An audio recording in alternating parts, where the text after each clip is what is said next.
We're talking about Iran again. I'm Tal, the Traveling Clat, your favorite Zionist prince. Let's get right into it.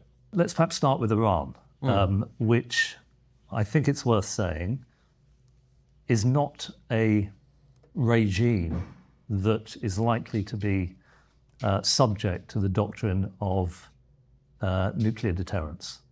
The doctrine of mutually assured destruction is what prevents people with nuclear bombs from initiating a first strike, because they worry that in the counter-strike they will be eliminated. So it's a very strong doctrine that even though there are nuclear weapons in the world, we have not yet, thankfully, been subject to a nuclear holocaust. So why do I say that the regime in Tehran is not subject to that mutually assured destruction doctrine? The reason is because they're religious fanatics. They believe that they have absolute truth, many of them in the regime, and that anyone who disagrees with them, by implication, are infidels, and moreover, they glorify martyrdom. They believe that if they can take out infidels, they will go through a door into heaven and be blessed for eternity. I might have mentioned in the previous podcast that my father was born as a Shia Muslim. Most of his family are moderates, as are many Muslims around the world, but there are a few that are fundamentalists and believed that my father was an apostate and that he deserved to die. I've looked people like this in the eyes and I know that they are implacable. In those circumstances, in fact, one other bit of context, if I may briefly, I was 10 years old when the Iraq-Iran war ignited, and for obvious reasons I took quite a deep interest in that war. And a lot of people don't seem to know about the 20,000 child martyrs who were indoctrinated by the fanatics and the clerics who took over after the 79 revolution to believe that the greatest duty they could perform for Allah was to walk and sometimes run into minefields and up against machine gun fire to clear a path for the adult military coming in behind, and they died, their limbs strewn across battlefields, and they were then glorified in government propaganda, held up as icons of the revolution. And young people, and I've got 10 and 11 and 12-year-old children, are so influenceable, impressionable. And the fact that the people who are supposed to protect them indoctrinated them into what is effectively a death cult seems to me very good evidence, in addition to all the more contemporaneous stuff, the repression of women, the killing of people who are homosexual, the funding of genocidal proxies that are committed to the elimination of Israel, tells me that if they got a nuclear weapon, it is likely they would use it. Let's not forget Ahmadinejad said that Israel was a scourge that should be wiped from the pages of history. The supreme leader called it a cancer. And I could envision an aging, fanatical leader initiating a first strike and then looking at the radar screen and seeing the inevitable response in which that person would die and thinking, I am closer to Allah. I don't think that that is true of Vladimir Putin. I don't think Putin is prepared to die for his ideology. He's a venal, corrupt leader of the old school. He's worth billions. He had a Black Sea palace. He's got a young girlfriend. He wants to live. I think the same is true of the North Korean leader, with his harem and his looted opulence. It is not true of religious fundamentalists who glorify martyrdom. And that's a long first answer, but that is why I think, even though I have severe reservations about what Israel has done in Gaza, very, very severe reservation, we can talk about it. We will. I do really want to say that when they operationalize against the regime in Iran, not the people of Iran, 70% of people in Iran hate the regime. They've been immiserated. GDP per capita is like $4,000 compared to $50,000 plus in Israel, a progressive, capitalist, free society. I think right-minded people should support them, given what we know about uranium enrichment. Well, that's where I was going to go next, because I see a lot of people who haven't looked into this, or perhaps who have, making the argument that, look, this is just another regime change war. We've heard all these arguments before. This is just like Iraq. It's WMD. They don't have a nuclear weapon. This is just Israel using the opportunity to go after somebody they've been wanting to go after for a long time. So what is, lay out your concerns about the nuclear weapons program. It's categorically different. I opposed the war in Iraq.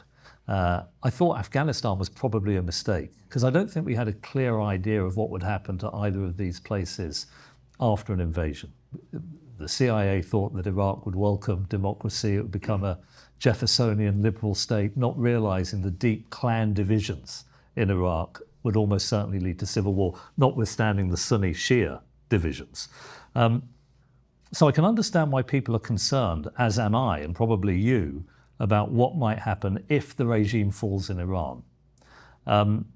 However, the counterfactual here is nuclear weapons, potentially 9 or 10 nuclear devices being held by a millenarian cult that is committed to the destruction of Israel and calls America the Great Satan.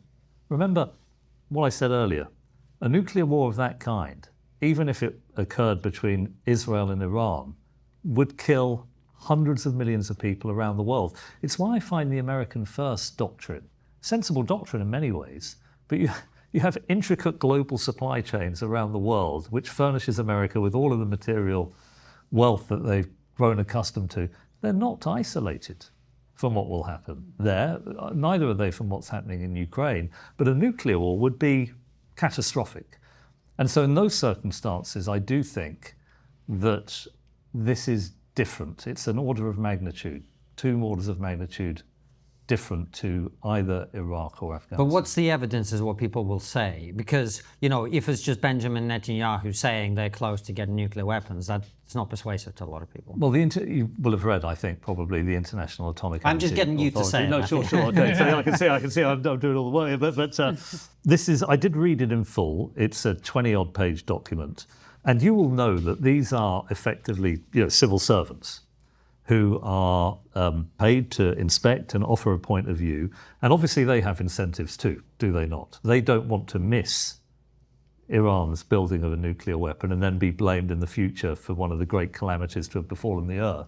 Neither do they want to be, if we do invade and they haven't got quite as close as we had thought with the WMD in Iraq, they don't want to be held responsible for that. So I think you read it in full, think about what their incentives are, and then try and get a sense of what they're really trying to say. And I invite anyone to read it, because I think they'll come to the same conclusion that I did, which is that Iran, they say explicitly, are in breach of their obligations and non-nuclear proliferation, that they have been deceiving and dissembling for a very long time, and that they can't account for some of the enriched uranium that they think Iran has made. I think what they're telling us is that Iran, this is a big, complex country with complex terrain. I think what they're saying is they can't discount the possibility that they're reasonably close. How we define imminent is probably quite difficult, but in those circumstances, I can certainly see why Israel, with the air defenses down, with what they've done with Hezbollah, taking this opportunity to try and get rid of that threat once and for all. Mathew, there is a clip that is doing the rounds of Tulsi Gabbard, who's head of national security under the Trump administration, on the 25th of March, addressing the Senate, saying that... I find it so odd, the people who are like, Iran has no intentions. I mean, like, I don't understand. They have made it so abundantly clear that they want to use a nuclear weapon against Israel, and then they would like to use a nuclear weapon against American interests. I really have a hard time in taking this perspective of people who are like, they're innocent. It's all good. It's fine. They're not doing anything sketchy. There's nothing to worry about. Maybe it's just the bias in me because I have been living my entire life under the oppression of this regime trying to kill my people and people who are involved with me or firing at my country using their proxies. And now in the last year, surviving 2 different attacks by them on the capital of the biggest city of my country, I have a very, very hard time stepping back from that and saying they wouldn't use a nuclear weapon. I don't know. It's hard for me to rationalize or get into the shoes of somebody who thinks they're all good and we don't need to get involved in any way. But I don't know. I think those people maybe just are a little bit retarded. I'll see you guys in the next one. I love you a long time. Goodbye, Klats. If you believe in my content and want to support me, just know your help is needed. There's a bunch of great ways to support me, being PayPal, Buy Me a Coffee, or joining my Patreon community down below. Patreon is the best way to support my channel, and you'll get a bunch of cool perks depending on what tier you join. Another great way to support me is by buying my merchandise on thetravelingclat.com. I regularly drop new merch designs like this beautiful hat or this amazing shirt, where you can support the channel and get something cool for yourself. I also have an amazing Discord community with people from all over the world. Thank you so much for your support.